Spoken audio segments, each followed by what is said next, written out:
All right, ladies and gentlemen, we're going to call the meeting to order. We begin with the Pledge of Allegiance. Pledge allegiance to the flag of the United States of America and to the republic for which it stands, one nation, under God, indivisible, with liberty and justice for all. Mr. Valenzola is in Texas and interviewing for the position of Secretary of Education. So I have agreed to chair the meeting this evening. Please be gentle. And we will start with the approval of minutes. Is there a motion? Second. Motion by Me. you come. Christine the second? Lady, good I'm one. new here. Christine new. Yep. Very blessed. All those in favor say aye. Aye. All those opposed? Abstentions? Okay, we'll continue. Financial reports. Financial report. The report you have in your packet is looking a little messy.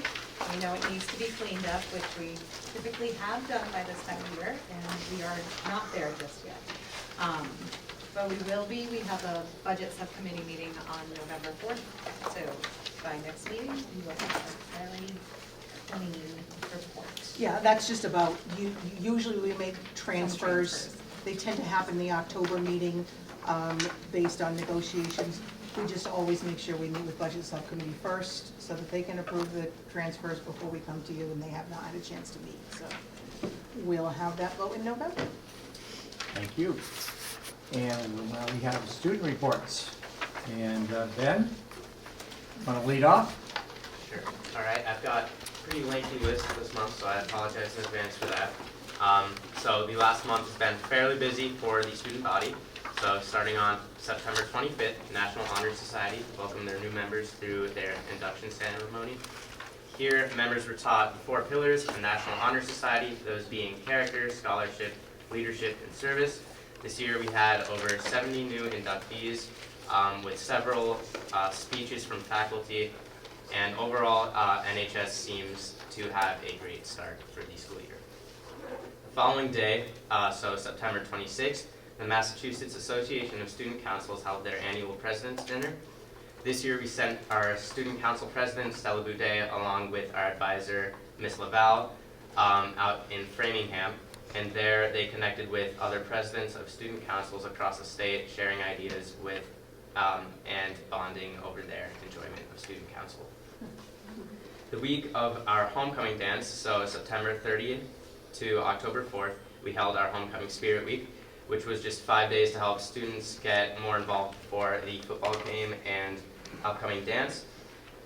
We based our Spirit Days around reality TV for that week. So Monday we started with Survivor, which was Tropical versus Camo. Tuesday was The Golden Bachelor, which was Decades Day. Wednesday was Dance Moms, which was Twins Day. Thursday was Jersey versus Jersey Shore. And then Friday was Love Island, which was Neon for the football game theme. I saw a lot of participation and a lot of great outfits throughout the week, so I marked that as a success. On October 4th, the student body held their very first homecoming festival. So it was there where high school students, along with their respective clubs and after-school groups, set up activities and tables to help bond with our community. So we invited the junior high along with the elementary schools. We had a relatively good turnout, and given the time constraints, I believe that the festival went very well, and I hope we can continue this tradition and improve it for years to come. Following the festival, we had our homecoming football game. There were some hiccups that occurred during the game, but I'm not going to touch on that. Football, but there are some positives I think we could take out of it. Football team brought home a win against Doherty, so that's good. Student council raised a lot of money through the snack shack, and school spirit was at a high, so that's great. The following day, October 5th, we held our homecoming dance. The student council spent several hours in the morning preparing for the occasion, adding decorations to go with our theme, A Night Among the Stars. We had over 800 attendees, and the staff did a great job holding down the fort and making sure all went well. Special thanks to my dad for coming to the rescue after the DJ blew up fuse. Yeah, we always have to have an electrician. Exactly. Overall feedback regarding the dance seem to be generally positive, with only complaints being about the length. So we're thinking maybe cut down the dances in the future from 3 hours to 2 hours. Most recently, the Student Council has been running our shoe drive. So that began last Tuesday, the 15th, and ended today. And students and faculty have been asked to bring in shoes in any condition for donation or recycling. I've heard that we've received a lot of donations, so that counts as a win in my book. On Saturday the 26th, so this Saturday, our Student Council will be sending members of our Executive Board to the annual Massachusetts Association of Student Council Officer Shop. There, I, along with the rest of our Executive Board, will be learning crucial skills that we hope to bring back to our council to help better our school. Starting next week, the Student Council will be working with our National Honor Society to run our annual food drive. So at the moment, both organizations have asked the student body to form teams with their friends, clubs, and then sports teams to help gather food and donate for the less fortunate this upcoming holiday season. So team signups will begin Monday the 28th, and sorting and family pickup will be held on Friday, November 22nd. On a similar note, Student Council will also be holding their annual toy drive. As of now, we're just waiting for gift lists from the elementary school nurses. So we don't have a definitive start date for that, but if all goes well, we plan to have all donations in for Friday, December 6th. On Wednesday, November 6th, the Student Council will be sending 50 delegates to the annual CDMASC Fall Conference, which will be held at Blackstone Valley Tech. There, we hope to have members of our Student Council connect with those from other schools and bring back leadership skills to ours. One of the biggest events the student body has planned for the month of November is our annual pep rally, which will be held on Wednesday, November 27th. As of now, 2 members from our executive board have been working diligently to help plan activities and games for students during the pep rally, as well as spirit days for that week as well. The last major events we have planned for the upcoming month will be held by the senior class as a means of fundraising, the first of which will be our revamped talent show held on Tuesday, November 26th. Previously referred to as the Senior Variety Show, the senior class has decided to rebrand this event as Tantasqua's Got Talent, offering up the chance to perform to all grades in the hope of gathering a larger audience for the event. And the senior class also plans on holding a school-wide dodgeball tournament Thursday, November 21st, asking students to create teams of 10 to 15 people and charging $10 per participant. That pretty much sums up all of our recent and upcoming events for the not-so-far future. So thank you all for your time. Do we have any questions regarding anything? Any questions for Ben? Ben, I'm a little surprised. I thought we might see a video of the new male cheerleader on the cheerleading squad.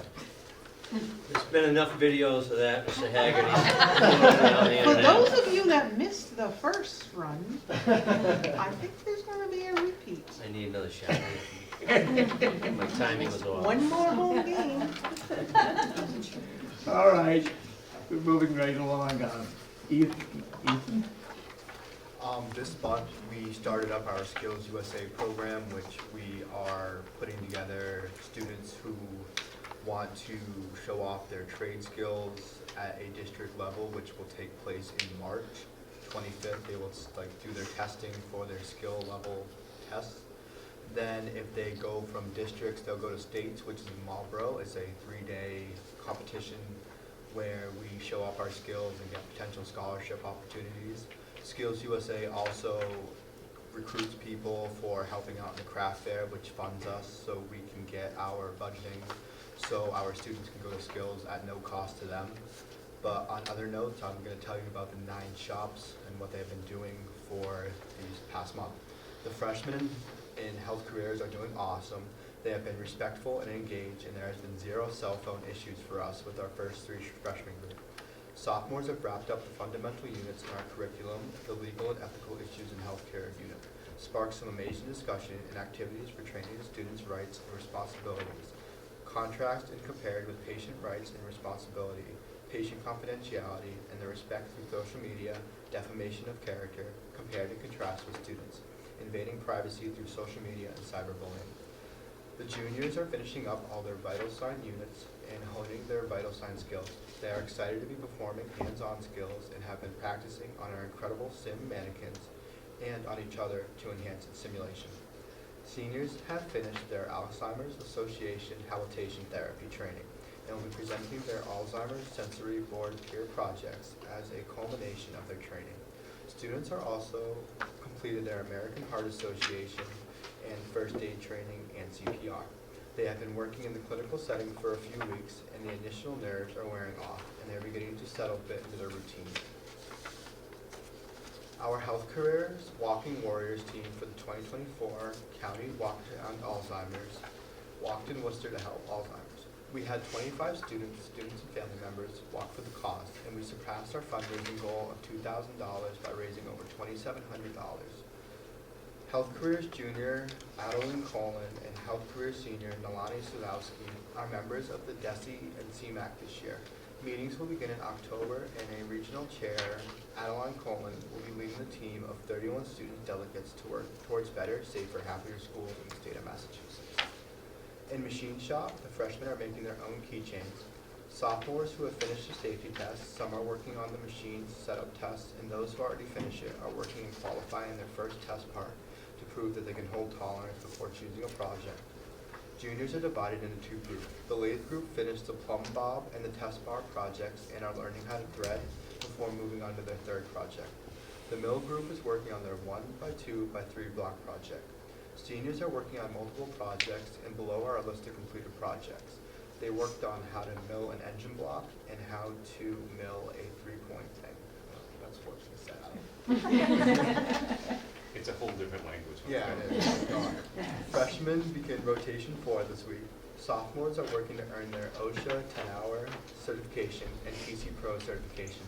Specifically, they are learning to use disk arrays as a way to improve data storage performance and enhance fault tolerance and ensure redundancy. Juniors are working to earn their PC Pro certification. Students have 2 modules left to complete before they begin working on earning their Network Pro certification. Students learn to use rollover cables to interface with managed switches to configure traffic shaping. Seniors work to earn their Network Pro certification before Christmas break. Their certifications earned are industry recognized and will help students to validate their technical skills, increase job opportunities after graduation, and enhance their credibility in the IT field. CAD students are currently working on designing the conference graphic for Connecting for Success Steering Committee competition for the logo for CFS for 2025.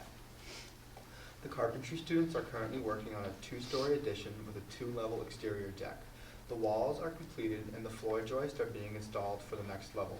The framework of the first deck is complete, and a 27-foot beam was secured on several 6x6 posts to provide a base for the upper joist. The students completed the removal of 10 squares of shingles and replaced the roof on the front side of the home while waiting for the excavation and pouring of the new foundation. Josh Kelly secured a position on co-op, working with a former Tantasqua carpentry student. The company already employs a former Tantasqua carpentry student full-time, and Josh will be a nice addition to S&A Innovation. In hospitality, freshmen are finishing up their 3rd rotation. Sophomores in culinary and hospitality are doing a unit together on OSHA and getting their certification. Juniors and seniors are running the Cornerstone Cafe for delivery and lunch services, attending a hospitality career expo on Monday the 21st. And that's all I have for you. Thank you. Questions? Michelle? I'm just curious about the Skills USA process. As far as picking those students who will go on, is that open to all students Yes, across it's all open to grades? all or- students who are enrolled in tech. We enroll all juniors and seniors, some sophomores if the teachers see fit for them, but mostly it's juniors and seniors. I have never personally seen a sophomore go on to do skills because they're just not qualified yet. Okay, right.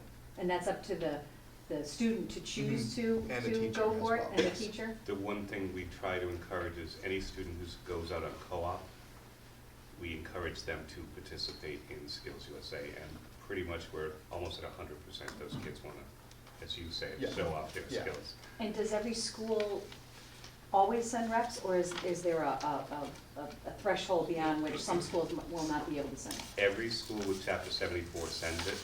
we're a smaller school, you know, if we were Blackstone Valley, Yeah. when we go to districts, we send 60 or 70 kids, they might send 120 kids. So it's kind of, it's awesome when we're up against a couple of regional votes in our district. So it's really kind of cool when our kids are able to get those medals to move Yeah. on to states. But yeah, it's open to everybody, and we encourage all kids to participate. And even though we're a smaller school, we tend to take home 4 or 5 gold medals per competition year.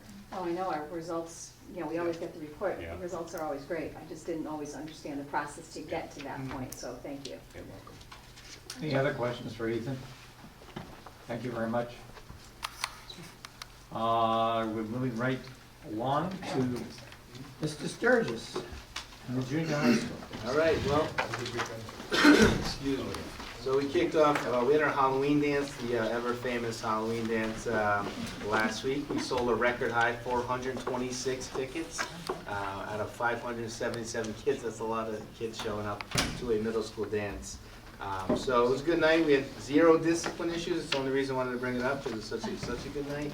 And we've kind of done a good job with our traffic at the end of the night. For anyone who's had kids in the past and waited for an hour and a half to get out of here, we found a way to clean up the process and cut it down to about 20 minutes. So, and it's been helpful. Sturbridge PD and our resource officer, Officer Mark Roshan, have been helpful with having a little detail out front just to keep traffic. So that's always the biggest complaint from parents, and we're on about year 2.5 now of dances having that process cleaned up. There's things in the report, but there's things that are not in the report, probably end up in November. But this week, we have a bunch going on. We had our peer connections group training for the next class. Yesterday, they had a full day training there. They have another 2 days of training coming up in the winter months. But we had added 27th grade students to that group. So, and out of the current 8th graders, last year 7th graders, almost all of them stuck with it. So our peer connections group is going to be hopefully keeping up with the high school one because that's a strong group up there. And we had a group of students through student council today attending NELMS, New England League of Middle Schools Leadership Conference. And Pete sent me a text message today that his friend of his who is in charge of that conference complimented our students of how awesome they were. So that was a nice text to get. They don't always get those. And then we're just a bunch of things happening around school. We did select our Project 351 students today, so I can't divulge those names until they have committed officially. And Ski Club is the big one, and we are still taking on signups. Amazingly, this is the first year we didn't sell out in the first hour. Usually it's like a Taylor Swift concert to get into the Ski Club. And then last but not least, National Junior Honor Society applications are in for those students, and we are narrowing down the finalists to be selected, which we typically do, and on an evening in November. So there's a lot happening in the past 4 days here at the junior high. Okay, thank you. Any questions? Not, we'll move right along to Mr. Wood. Thank you. So we received some maps from central office about the buses, how they line up, and they were less than attractive and kind of tough to read just because it's what it is. And I went to the CAD teacher and I said, can we make this better? And she gave it to the kids as a project. And they color-coded the buses for each of the 5 districts with the numbers. And it's great for administrators because when the kid says the first year, where's Holland 3? I'm like, I don't know. So now we know where Holland 3 is. And then the transportation director then asked, can you do the same thing for the junior high? And they've done that. So it was a great project for the kids, and it was actually kind of like a competition. There were 4 or 5 kids working on it, and which of the models worked the best. So that was great. Our electrical department is literally from day one has been working. Our seniors are out and about. The only time you see them is if they're working on a project at the high school. It is very difficult to do evaluations on those teachers because I never know where they are. But they've worked in every one of the schools so far. They've worked in a lot of the municipal buildings. So kudos to them. Kudos to the carpentry teachers. So for years in exploratory, they've done a plant stand. And the teachers over the summer said we want to change the project. And they went to a wall hanging shelf. And it's a really good project, it's far more intricate. But what it required is the teachers came in the summer. And what they do is they create jigs. So kids are able to cut and router and be safe. So the teachers gave up their time in the summer to go through all of that, and that would be Mr. Segan and Mr. Ward. So that was awesome, and the kids loved their projects, and today was the last day of this rotation, and you can always tell that because you will have 20 kids carrying shelves on the bus. Exploratory can be a challenge, especially as it applies to Power School, because Power School is built on quarters, and the exploratory isn't. So I want to give a shout out to Mrs. Berthium, who every 6 days of the rotation changes the rotation for the teachers to create one a lead teacher and one a co-teacher, so they can have access to two things: their attendance for their kids, but also they're able to see their kids' IEPs and 504s. And it was a kind of a challenge at the beginning, and she has done a remarkable job, and she remembers to do it even before I remind her it's coming up. The last thing is the health careers. Ethan spoke about it. Every year for the past 15 years, it is the most amazing thing when the kids go out on their first day of health careers for clinical. They are so nervous. I never know if somebody's gonna faint or throw up because they're just so upset and like, I don't want to do anything wrong. And you just see that confidence building every time they go out. And it's just, it's really an awesome thing to see. And kudos to the health careers teachers, Mrs. Cartwright and Mr. Pace, because they really do a good job to support those kids, encourage them, and to build them up so they're ready for it. Thank you very much. Dr. Dufresne. Thank you, Mr. Haggerty. We've, as usual, have a lot going on at the high school, although I've been trying to work with Ben to have him carry most of it, because I think a lot of it sort of falls on our student council, which is outstanding. This month's highlight is our school counseling department, so just some updates. Mr. Steve Snizik officially joined the counseling team as a school counselor. He was a long-term sub last year for Ms. Hogan, who was on maternity leave.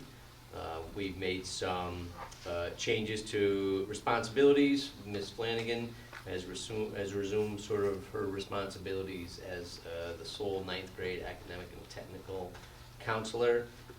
And we've made some corresponding adjustments to that, and that's with a nod towards the future and maybe sort of reworking our freshman program to make it even more supportive of our students coming across from the junior high. I included some updates on graduate plans from the class of 2024, and before you do the math, or if you already have, it only equals up to 96.2. That's because the other 3.8 were undecided at graduation time. So I have the sort of the list there of where our students went in a larger bucket, and then I included some of the places down below where our graduates went, and it ranges from Harvard and the University of Notre Dame and Dartmouth to Worcester Polytech to Quinsig to the Mass College of Pharmacy, and I have a report in anticipation of some deeper questions on that being run about what the exact numbers are of each, in case anyone would like that. We take that data from Naviance, which is our student in graduate college and career planning software. In terms of coursework, we're pretty proud for a couple of things that we were able to get off the ground last year, including our Introduction to Fire and Emergency Response course. It's a course we teach in conjunction with the Sturbridge Fire Department, and that'll be running second semester this year. We brought in a women's self-defense class, known as RAD, and Unified PE, which has been a great piece. We're hoping to become a MIA recognized unified school in a couple of different sports coming up. So there's grant money for that, and more to come as that firms up.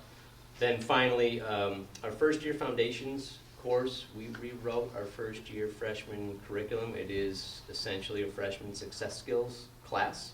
We rewrote that curriculum over the summer, and through some creative scheduling and some terrific help from the health, life skills, and PE department, we're able to offer that to every single freshman in the first semester.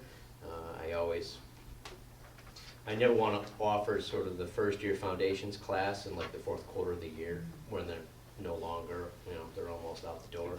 So we wanted to get that to them early, and that's, all reports are that's going well right now. We may want to retweak next summer as we continue to develop the program.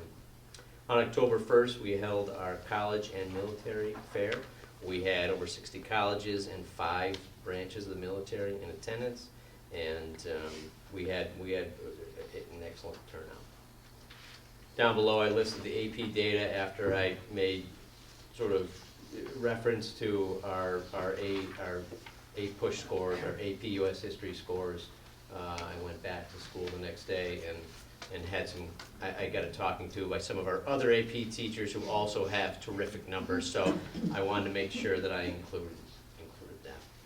Moving forward, the guidance and counseling department, we're working on a financial aid night. Our ASVAB sort of introduction will be in mid-November. We're working on a road to college night for juniors.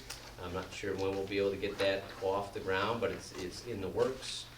And Ben hit most of the other sort of salient points. I would be remiss if I didn't sort of address our homecoming crowd. One of the things the student council and I worked on really hard last year was school spirit and attendance at the games, and we got what we asked for. And so I will just say that I don't think we represented necessarily the best of Tantasqua at the homecoming game, so we challenged the students to sort of correct that, and we helped a little bit and subdued some of our in-game activities, and I will say that they rose to the occasion. I met with some students today, and we'll bring back some more of those things that sort of make going to the swamp on a Friday night a lot of fun. So we'll bring things back in a measured fashion. And then just 2 last quick pieces. We have worked fairly diligently as an administrative team. We have tore apart our MCAS data and gone back to the last standardized assessments that our current sophomores have taken, which most of them was in 8th grade, some in 9th. Looked at each individual student's gaps, and we're coming up with some individualized plans to make sure that we're giving them every chance to succeed. So not everyone gets excited about spreadsheets and such, but we do. So it was great work, and I'm just glad to be sort of part of this team. And then finally, because I always want to sort of end on a high note, I just sent out the appointment letter for a pool coordinator, so thank you for the additional funds. And so for those of you who are being questioned about when the pool will be opening to the community, it will be opening to the community once we sort of get our protocols in place and those sorts of things. We need to get some staff trained and to move some things around in the weight room to make sure that we can still use it. So thank you for the additional funding. It went a long way, and I think we'll be back in the pool business for good or bad moving forward. Thank you, Dr. Frank. Thank you. And there is one, your packet includes a memo from Dr. Right. Dufresne to vote to deem a list of books obsolete.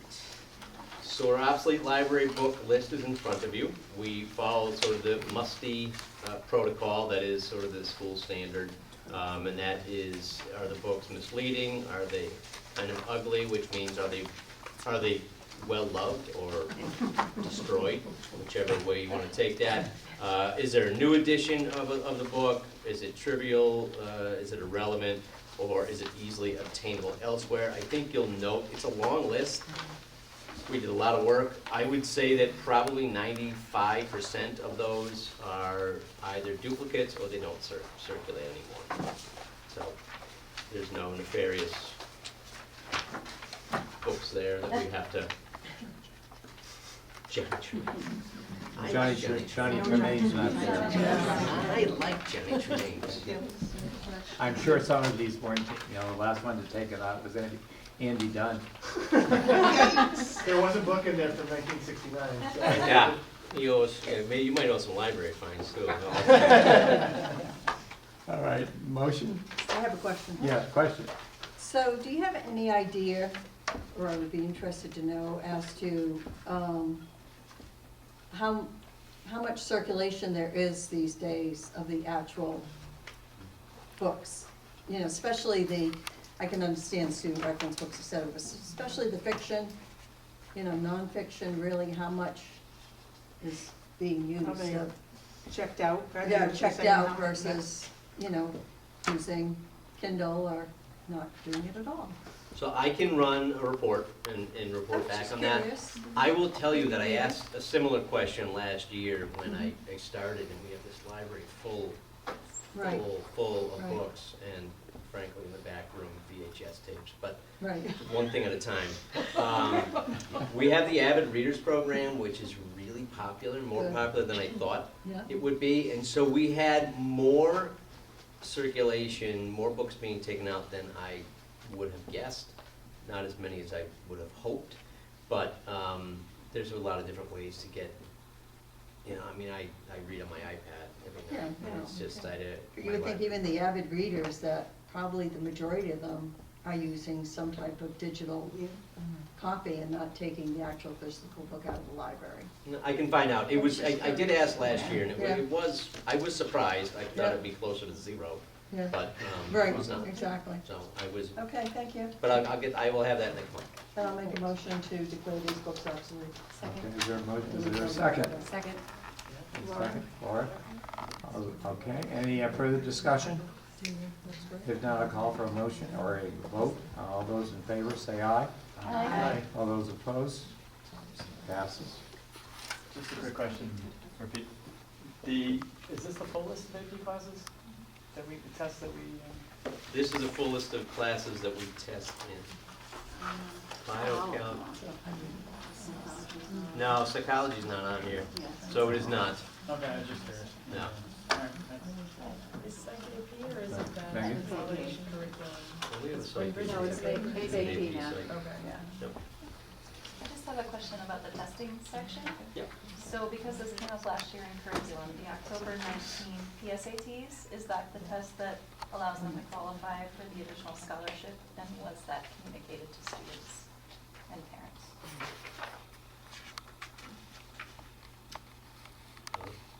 Gotta find out. I'm past that point as a parent now, so I don't know, maybe it was, But I remember it coming up I in know curriculum. we talked about it last year. We did and talk said, about it in well, curriculum. we should broadcast that more, so, I okay. will find out Thank you. tomorrow.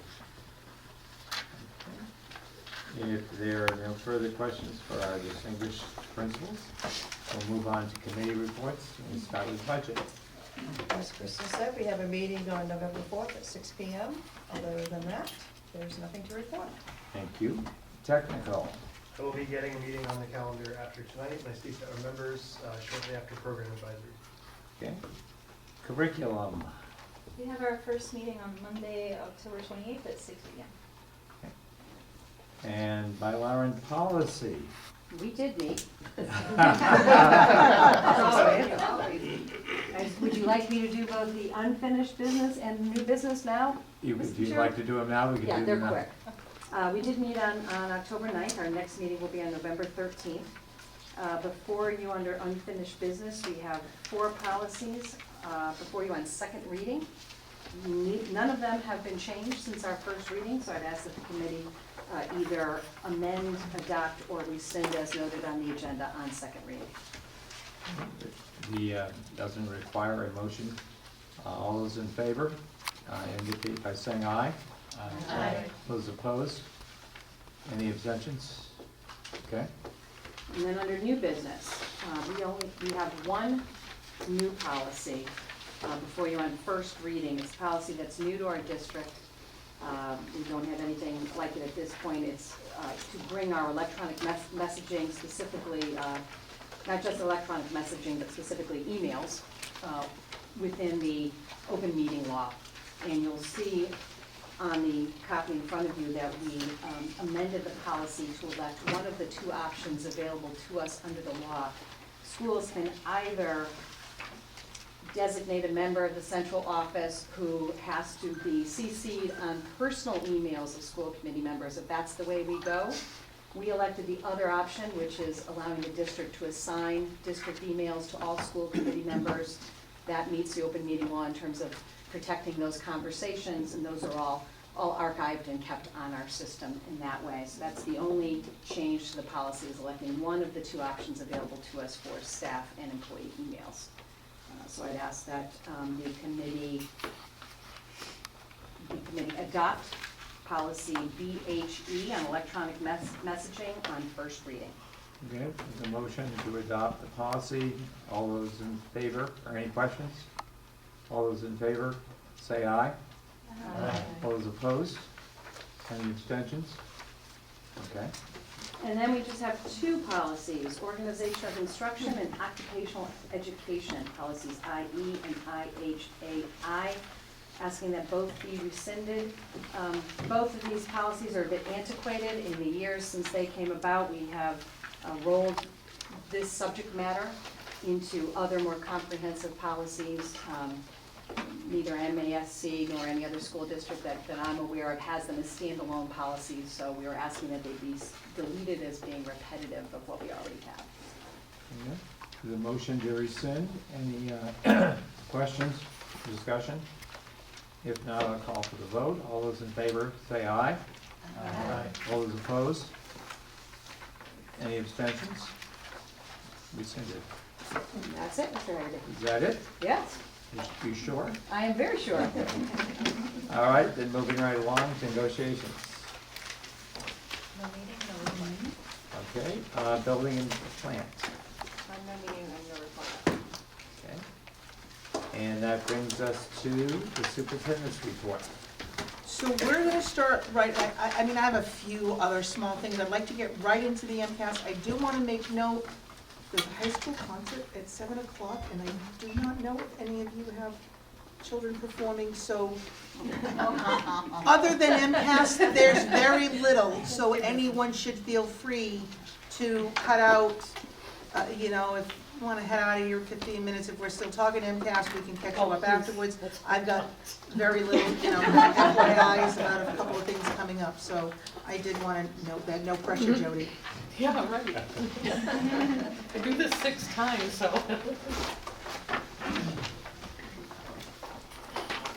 Yeah. Thanks, Greg. So this year, we felt it was best to give you the full color, full slides, so you could read all the fine, you know, the fine print. And I'm going to stay very high level, because accountability has changed and morphed 3 times since we started taking MCAS, and it's confusing. So the accountability system basically checks 3 boxes, okay? It does rank schools according to other schools of testable grades. We talked about that last year.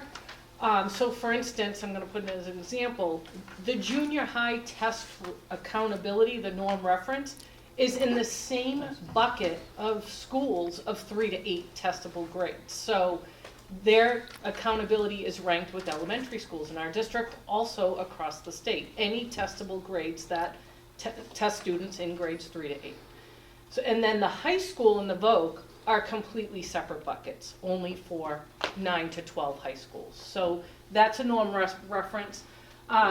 What it does is it tests schools and how they perform towards the targets that the DESE provide us.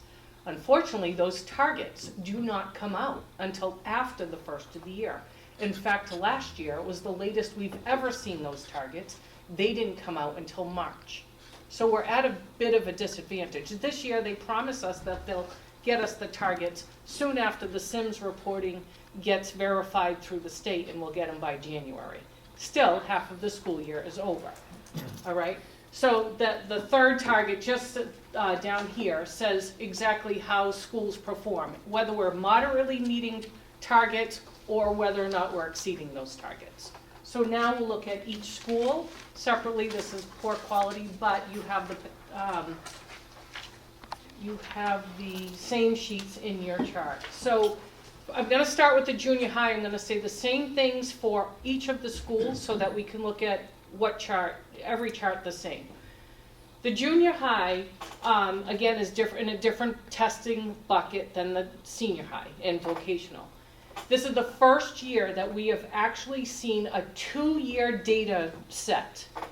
In past years, because of the pandemic, we had only seen the junior high compared to the junior high of last year, so 2023 to 2024.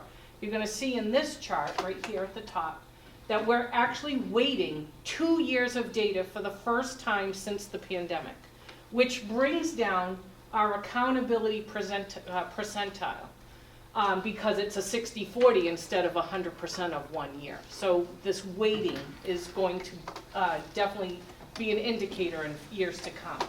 So if you look at this accountability percentile, it's the only normative reference that classifies a school to other testable schools of its kind. They're right in the middle of 50%. Last year, I believe, the junior high was only at 51%. So this weighting system in the center, oops, sorry, let me go back. This weighting system here, you can look at the difference from 23 to 24. It's a big drop from 45% to 18%. That shows that from last year to this year, the junior high dropped according to the target set by the DESE. So that's a pretty low number. But the two combined put us at 28%, which means we are moderately meeting targets. So it's extremely confusing. Now, this is where we get our points in the center of the screen. We're comparing two groups of students. Our all students, which is every student in the school, and our lowest performing students, which is the bottom 25%. Now that bottom 25%, a list is generated, we can target some instruction, it's actually very helpful. But 50% of our accountability is how well our lowest performing students actually achieve. It's a way to raise the ceiling, raise the floor to the ceiling, so that we're teaching basically to the middle. And what this says, this is a rubric here. It's a 4-point rubric. We see a lot of zeros, and I'll explain. So zeros mean that we actually declined. That means the target was set, we did not meet that target. 1 is a no change, 2 is an improved, 3 is a met target. That's the target, that's the number we want to see. We want to see 3s and 4s, okay? So if you look at the two groups of students, we got some good points with growth. If you look at ELA and math, you know, that means the 2 means that it improved. We didn't meet the target, but we improved. We got some good points in both groups for meeting targets. What we're not getting points in right here is the all students category. We're not meeting the targets there, or we're declining in this case, right? And what happens is these two groups get put together, and we get the average. This is how they get to 18% for that year. So they get all these points that we're trying, and of course it's weighted. Achievement is weighted at 67.5%. Growth is rated at 22.5%. And the other additional indicator for the junior high only is chronic absenteeism, which is an area of focus for this year, much like it was an area of focus last year for the high school. So we're hoping to bring in some, I don't even know, Greg, we got to actually talk about posting, but bring in some Saturday school to have some attendance recovery like we do at the high school to get some points here. And we can do that pretty easily. So if we look then at the senior high, same idea. The normative reference puts us right in the middle. We are a little bit lower, again, because of the 2-year weighting. Last year, the high school was at 59% for a normative reference. This year, they're at 51% due to the weighting of the data. If you look at this box, again, the same two groups of students, it's a little bit different than the junior high. The growth, we're getting some points, but if you look still, we're not getting a lot of points here between our achievement of our, in fact, we're getting none because we're declined compared to last year's target. So again, an area of focus. We should be focusing on our lowest, in this particular situation, our lowest performing students, targeting some kids to be able to raise the ceiling to the floor. Quick question, Jody, just so I understand this. So the target is the same as last year's, or the target's moving every year? Every year. So this target, the achievement is basically, we were given a target that we have to hit. Yep. And we just basically aren't hitting it. Yep, so I'm gonna show you in the next page Okay, what great. those targets are. So this is the big picture, and then I'll drill down. I like backwards design, it works a lot better for me than. But I mean, you can this is to show us where we're getting our points and where we're not. We're clearly getting our points in high school completion, graduation rate. 3 is what we want to see. That means we have met that target. Okay, so we met the target in graduation rate and extended engagement rate. The annual dropout rate, if you remember last year, we were declined too. We looked into it. We had a high influx of numbers last year. Even though we declined a target, it's an improved from last year, and I'll show you what that looks like. So this was an area of concern that we had last year, but although we didn't meet the target, it is an improvement from last year, okay? What struck, and then chronic absenteeism for the high school was a focus area last year. We put in the attendance recovery on Saturday, and we exceeded that target as a result. So this shows that where we put our initiative and our thoughts, we got some good results for. I'm going to hold off on advanced coursework because this is when it became glaring to us when we went to the VOC. You go to VOC, 22% is the accountability normative reference, how it compares to other high schools. Now, no, in this case, VOC is compared to our high school, it's compared to all other high schools in the state. So that's why that's low. But if you look at the actual chart in the middle, there's a lot of points being gotten here. 4-year extended, 4-year graduation rate, there's good growth happening in ELA and math, and for all students. So there's a lot of points being gotten here. What was concerning to us was this advanced coursework, and this is why we actually looked a little deeper, okay? Because we wrote to the DESE, we got some information to say, this doesn't make sense, we're a vocational school. We have a lot of advanced coursework, we have a lot of students taking AP. I pulled Mark in on the conversation to say, to verify that we had these articulation agreements. What we found was that this is all based on the verified SIMS reporting, and our kids weren't coded properly.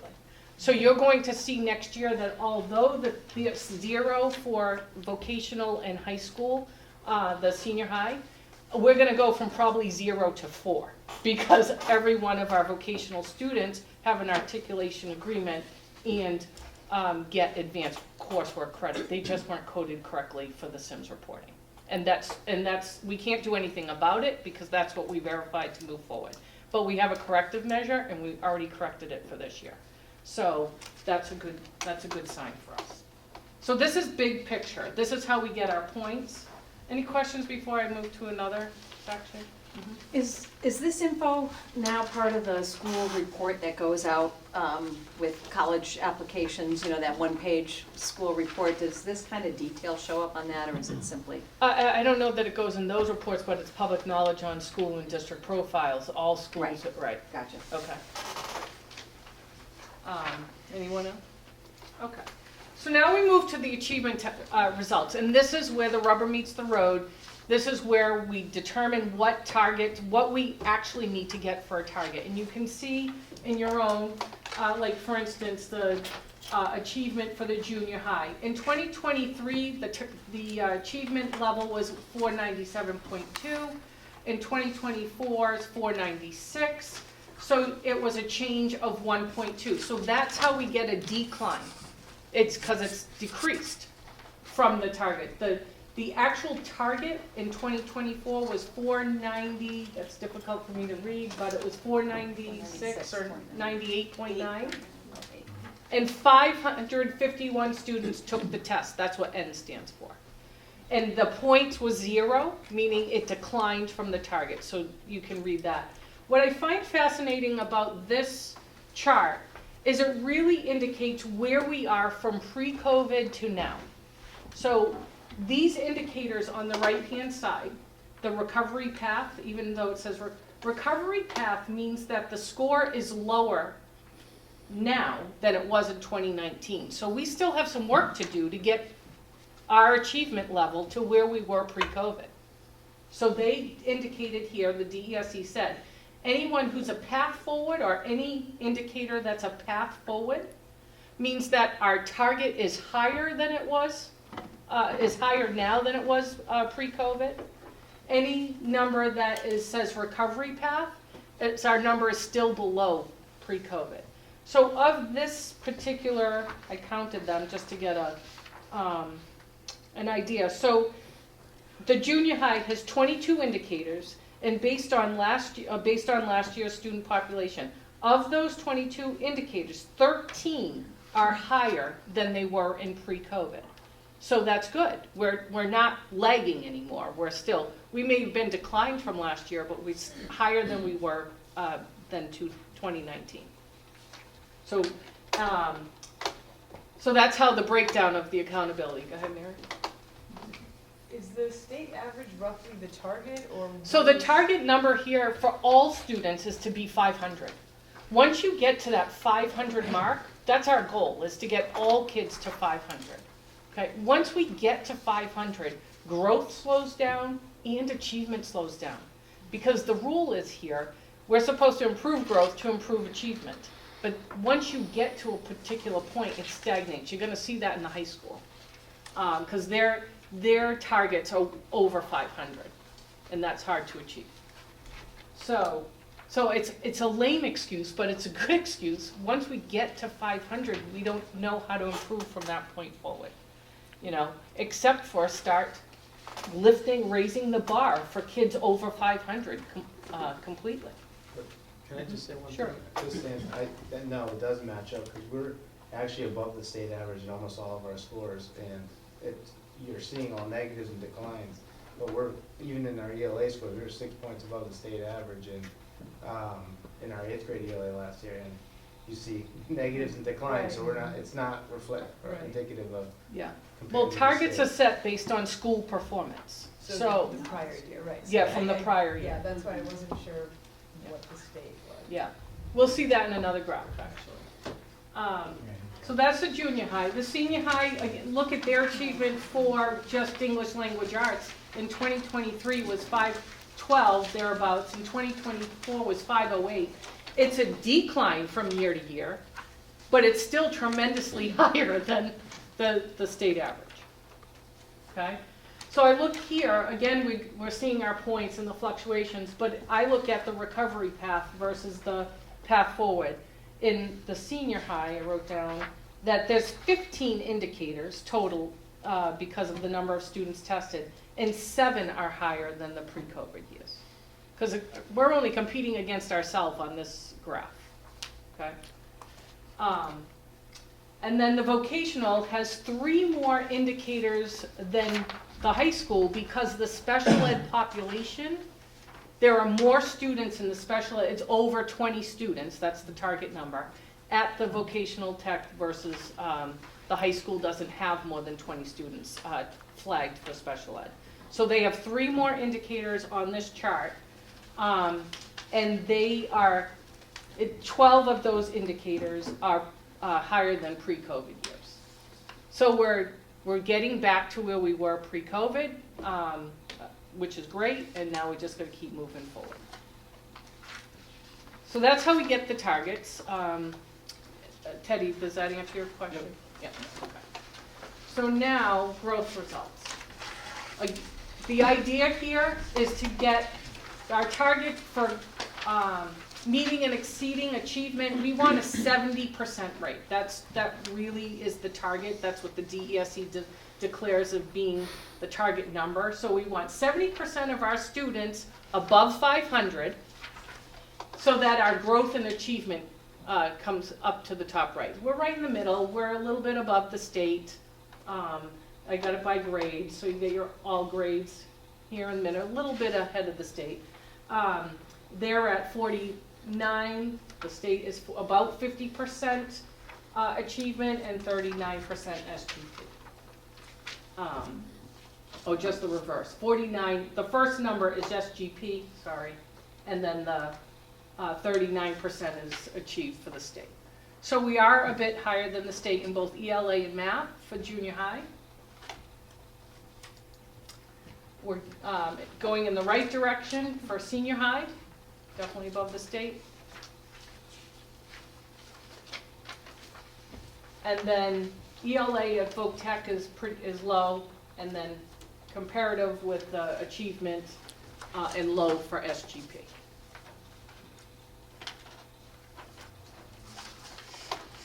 Gives you some visuals as where we are to the state. Any questions with growth? Okay, historical data over time. For junior high, I mean, I look at these bars. So certainly we want to have, our green wants to be, we want that to be total green and blue. We want that to be 70%. That's our target number. But if you look at a 4-year trend, they're pretty much the same. When we're talking a few percentage, like if I look from 23 needs improvement, or not meeting, sorry, to 15%, 1 percentage point at the junior high is probably 1 or 2 kids, right? So here is a 4 percentage point, you're talking 4, it's small numbers, right? To me, it's pretty consistent over time for ELA. For math, I look at the same thing. It's pretty consistent over time. For senior high, a little variable in the over time here for ELA. It starts off really high, we're dipping down a little bit, adding more to the not meetings category, partially meeting category. So it's a little variable.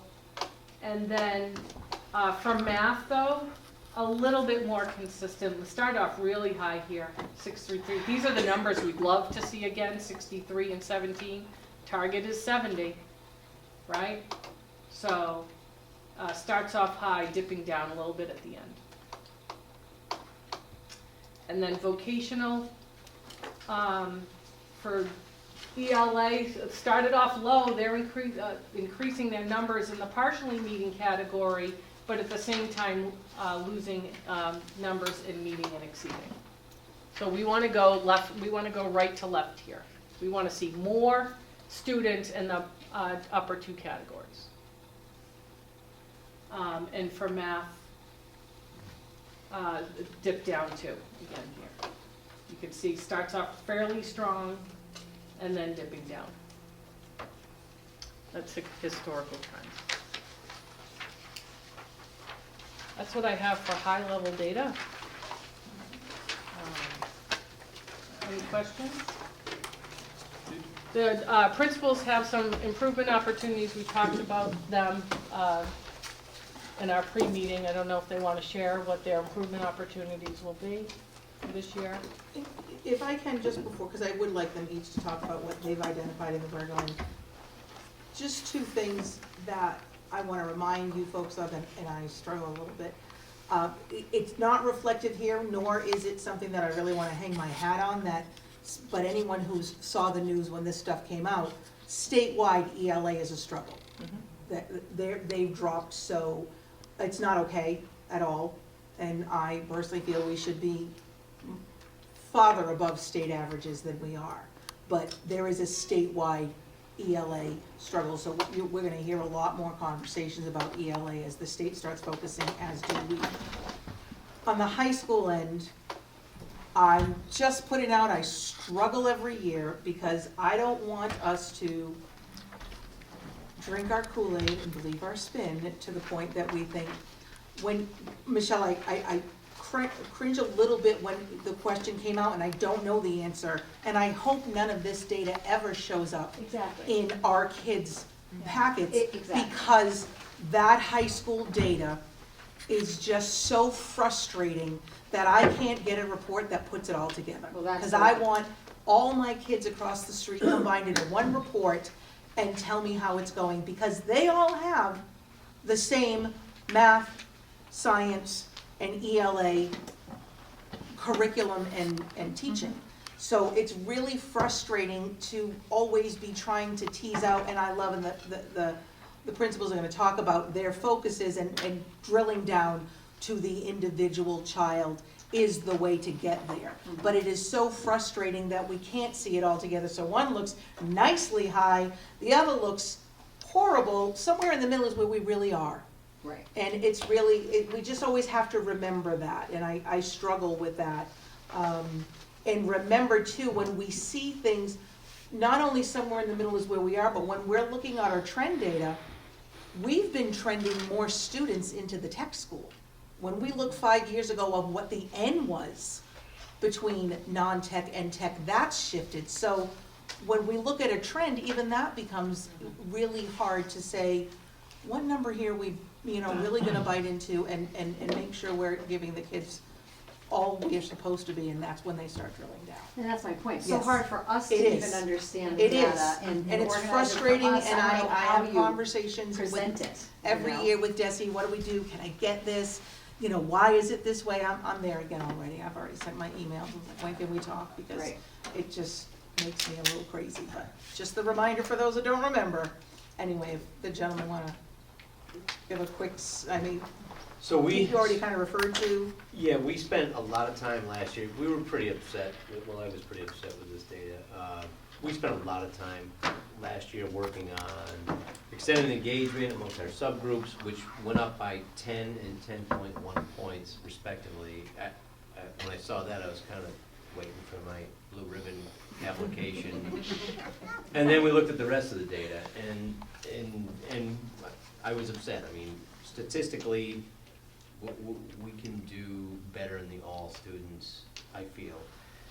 But what hurts is when it's, for example, our dropout rate went from 1.2 to like 1.3, and so we get no points. In some categories, and so we're a breath away in many different areas. What we focused on last year went really well, but we need to figure out a way to focus on all of it at once. For example, I won't list out the subgroups, but when our perfect score is 560 and we're averaging 514, it doesn't leave a lot of room for growth. That's not an excuse, it's an explanation. We should still be moving the needle forward. So we spent a lot of time. We got together as an administrative team and we divvied up the work in terms of what are external resources, what are our internal resources.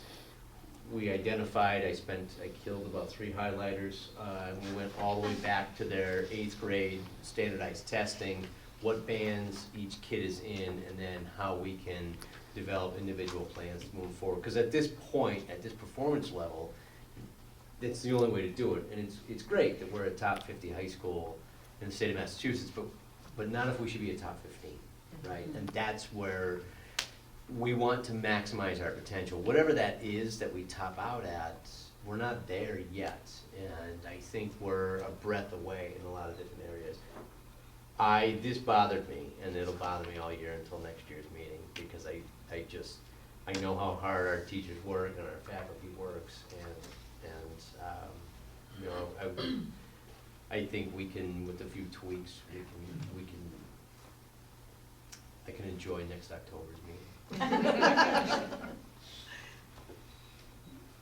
Greg? I guess that means I'm up. We just had a few areas for us. The scores, you see the lower decline at the time, which is why I was happy you asked that question, because even though the targets are declining, we are actually still above the state, which is not the target for us. We're setting targets higher than that, so it's definitely not where we want to be. But I echo the sentiment with Pete that these are frustrating because we see the day-to-day and how the resources we have, the work that the teachers are putting in, and so when I see the scores, I don't have a quantifiable answer for you why they reflect that way. Math is an easy one. For this particular year, we had an extremely strong year last year, so set the bar at a point where growth would be difficult, because as Jody said, we were aiming for 500. We almost had a 502. A year it was like 501.7. So for the growth, the trajectory to stay high was difficult, that bar. But again, just more like, I like your line, it's more of an explanation, not an excuse. We did make some changes already The difficult part is the score, when you make major changes to address these, they don't give you the scores until September, so the year's already started. So any scheduling changes, things, it's almost impossible to make.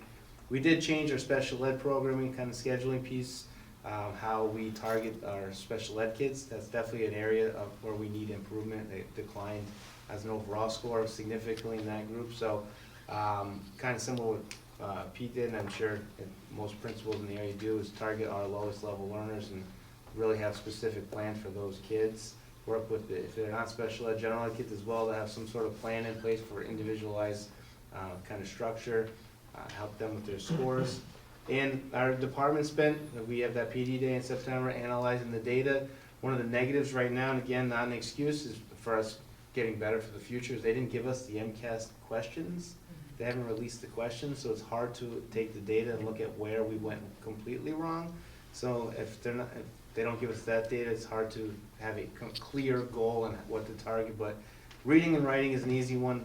We need to do better. We've actually put that in goals with our, even our exploratory teachers are working on reading and writing. Our art teachers working with the math folks on some standards that correlate between content areas. So that cross-curricular work is going to be our biggest target for how we build up reading and writing. The math folks will tell you some of our higher level kids who got lower scores, they'll say the language and the questions were tricky last year. So we're working on, again, it's just that reading, the attention span of it's changed a lot. The attention span, reading a question on the computer screen is a lot more difficult than sit in front of a Scantron questionnaire. But that's a conversation for a different day, I think. So, and the other one that Jody and I have talked about is the chronic absenteeism. Is actually at midway through the year we were actually strong in that category. We had some great improvement, and then we struggled at the second half of the year. It declined. The Saturday school is the next big idea. It worked at the high school big time, so we're going to try that. My only negative from my end is that impacts graduation and credits. So that doesn't have as much weight on the junior high side, but we'll try to work on more positive, some incentives, some better ways to get kids in. But Sense your frustration, Greg. Mark. And so Pete and I have been working through with the admin team. And again, like as Greg said, you look at your lowest numbers and you try to bring them up. We're also identifying those kids who are like 1 or 2 questions away from getting to the 500. And there's a good number of those kids. I mean, so if we can target that. So as Pete said, we're back to the 8th grade, and we can literally now drill down to question by question and say, okay, in math, question number 7, 58% of the kids got it wrong. So now let's look at the question. Now what's the detractor? What made B look really good to the people, to the kids, when C was the answer? And a lot of that, if you do the research, is decoding the question. So we're trying to put together, we started doing a list of overarching type activities we can do, and part of it is decoding. We've also, over the past couple of days, we've identified 2 or 3, there's a program called JogNog. It's actually free to teachers, and the research shows on that science scores for the schools that have used it have just gone up so high. So we put that out to the curriculum supervisors to review. I had a great time playing with it the other day because you can take nice little quizzes and it's kind of fun. And it's also engaging for kids because there's games involved, so it's competitions, and it's more graphic, and again, we're dealing with kids, so that's how their minds work right now. So it's trying to incorporate some of those ideas and looking at those 2 groups of kids and really drilling down question by question. And then as Pete said, we're looking at the 8th grade scores, and next thing we look at is what were their, if it's math, what were their math scores in 9th grade? Did we see a growth in that area? And we can look at the kids' grades, and if the kid was having trouble with, equations, but now they're getting an A+, that's awesome. And if not, that's an ongoing problem, so that's definitely a kid we have to target. And the cool thing is we've talked about every person on the admin team is going to adopt a group of kids. to monitor their progress. So it's pretty exciting. Thank you, Mark. Any questions for the principals? Or for Jody? For Jody, yeah, either way. So the exceeds and the meets expectation, that's not on 500, that's on our target, right? Or is it the 500? Meets is the 500 threshold and exceeds is above that, Okay, so all right, it's so that actually. is that. So Yeah. these are numbers are basically, like, the percentages are consistent, it's not like the target, which is moving. before, Correct, right? it's the Okay. number of students that performed in the Okay. category. And do we have a big shift to the vocational school in terms of numbers? Is that, I'm just kind of. I don't have the end for this year, like, the current year we're in is what I see. I'd have to go back and look at what the end shift was from Yeah. What we're seeing over the the past past 2 to 3 5 years. years, It's been creeping up. yeah, it's, I can bring that to steadily, curriculum steadily. Sunday. Yeah, I can bring that. Okay, that's yeah. great. what it is retention in tech is far better than it was 12 years ago. Okay. So you'd start with maybe 120 kids, you'd graduate out 90. But now you're starting with 140 and you're graduating out 130. So there is a bigger number being tested at that grade level. Okay. Yeah, I guess I was just trying to, I'm just looking at it. Was there anything, Peter and Mark, that for the math last year? Because that looks like a pretty significant drop. And that's all I was wondering. It's like So, amongst all students for mathematics achievement, it went from 513.3 to 509.3. Okay, and that was I'm looking at the bar. I just was wondering if there was anything. Yeah. And as Jody said, the bar can be 1 or 2 kids depending upon what your group is. So it's kind of, it is kind of misleading. It would be better if they did numbers of kids. Yeah. But it would still be all the kids at the senior high. I mean, the 10th graders, I guess, is that at the senior high, so it would be 300, I mean, how many kids in the senior high and 10th grade usually? Is it like A little north of 300, like 315 or 300? so. Okay, yeah. So if you're 10%, that's, But it's not so it's 140 for you, or 140 for Yeah, Mark it's and not 160 for you. Yeah. So So between it's two, really yeah, so 1 or I 2 was trying kids. to- 10, Yeah. 1.6 because kids. tech went up a little bit, so Right. like the same thing. Yeah. That's what I was wondering if it was just like a shift. Yeah, and in it might be population. a little bit of that shift. Yeah. I'll tell you, it'd be interesting. Well, it's just so vivid in my mind, not even this report, in another year or two. Mhm.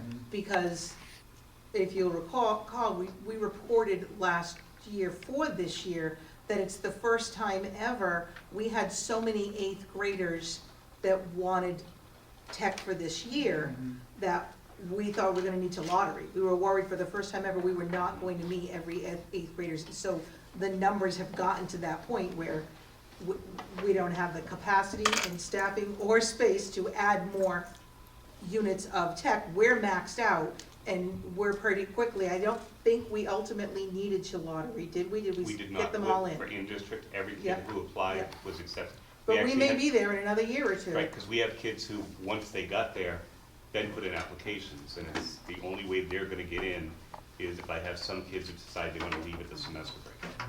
So that's gonna be part of that. It's not uncommon that we get a good chunk that don't end up. No disrespect, I love our programs. It's hard to, the kids go across the street, they get the tour, man, those baubles are shining. Yeah. So for sure, most kids are like, oh, I want in. It takes a little while to think through, is that really a program I want? So it's not uncommon that we get applicants that a month or 2 later, they're like, no, actually, okay, no, I don't want that. But the ones that change their mind are decreasing as well as the ones that want in are increasing. So, and again, it could just be a few, it really could be just a few students for this particular one. It'd be interesting to see in another year or just two. To your point, one of the things we have done in tech, they've redone the framework, so we've got to realign to that. But within the frameworks, there's a crosswalk to the academics. So it's literally going through in each shop. It gives examples of what are your performance indicators, how can you achieve those. So we kind of really focused in on those. We've created math day in the shop, so we make sure on a particular day it's not necessarily carpentry, but it's going to be math. And that way It's kind of helping out with the academics, but it's also down the road helping in the tech. But it's making sure we're not avoiding that part of the embedded academics. And we identified in our conversations, we identified some internal resources, cost neutral, that we can put in place for our kids, specific to math. My frustration is, as Greg said, like, I don't get these scores until after I've scheduled all the kids. What we may have to do last year, and Greg was kind enough to share the STAR data with us, that their benchmark assessment data in middle school, that may have to come into play for our schedules so that we can make, I mean, the STAR data would probably correlate pretty tightly with the MCAS data, so we can get those get those students where they need to go, because we found some things that were just within our schedule that we can make an easy shift. It's budget neutral, and we can schedule them right away, our students who either need help or even our advanced students. So, I know I'm a hammer looking for a nail. I think the solution to everything is the schedule, right? But in this case, it is the schedule. And the timing of the grades, because we used to have MCAS math, MCAS English, and that would be in the first semester. But the schedules were done. Kids were in the schedule, and then you'd get 2-3 weeks in the scores to find out they passed. Right. And now they're in that class. So it's kind of, I wish the state could expedite that process. But They were supposed to when they went to this computerized, but now it takes longer. Anyways. So Okay, you're not saying- this one. Oh, sorry, I just a quick question. So like you're saying that is that the 8th grade STAR data correlates to the 10th grade Yeah. MCAS? Yeah, it gives a nice trajectory, and they usually run parallel with one performance, yeah. Any other questions? Yes, I'm Mary. gonna beat my favorite drum, You have one. my old drum and dead horse. Are we looking at incorporating more grammar at the lower levels to help with the ELA problem? My answer is yes. What do you mean by the lower levels? Elementary school. Yours, Grades. the elementary. Not levels, grades. Yeah, sorry, lower grades, Yes. yeah. So there is a new program out there, it's not completely vetted. They have put out grades K1 and 2. We are looking at that with the reading specialists, and we are looking at how we'll be looking at schedules and how we can maybe pilot something in the future. Interestingly, if you look at the data on the ELA, most of the points are lost on the right.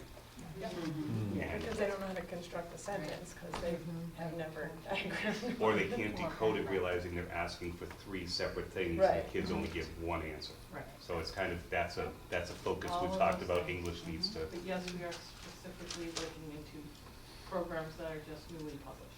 yeah. All right, then maybe we'll try some good news here. Excess and deficiency. Now, these Just a numbers couple we like. other little, exactly, like just these before you get it, it's just a couple other quick little reminders or comments. Tomorrow is a full PD day, so those of you with children, you'll be tripping on them during the day, sorry. But the staff will be up here the whole day between both sides of the street. It's that full day that we usually try to offer some sort of conference-style options for them to choose. We're doing a blend this year of, there's a keynote speaker that is speaking twice. So we'll have all elementary staff having the keynote speaker in the afternoon, and in the morning, they'll have their, whatever they have signed up for, and then we'll be flipping in the afternoon. The Tantasqua folks will have the keynote in the morning and do their menu in the afternoon, so hopefully that will work out well. Again, Mother Nature is behaving, we like when that happens, when we've got crossing the street and things like that happening. So that's tomorrow. Reminder, our next meeting will be on our regular third Tuesday of the month, which I believe is the 19th. And that'll be the joint meeting, so we'll be starting at 6, doing our mostly FY '26 work kickoff, and then we'll go right into the Tantasqua meeting after that. And I was gonna tell a little story, I'm not doing that. Moving on. I'd like a story. So, well, honestly, it was, for a minute, I was, speaking of PD, I will try to say it quick. It's a little pat on the back for the junior high, and I know that my principals are feeling a little bit deflated. They, you know, they worked so hard, they feel so good about the staff. My little PD story is the elementary contracts all have language that requires 8 extra hours a year of professional development.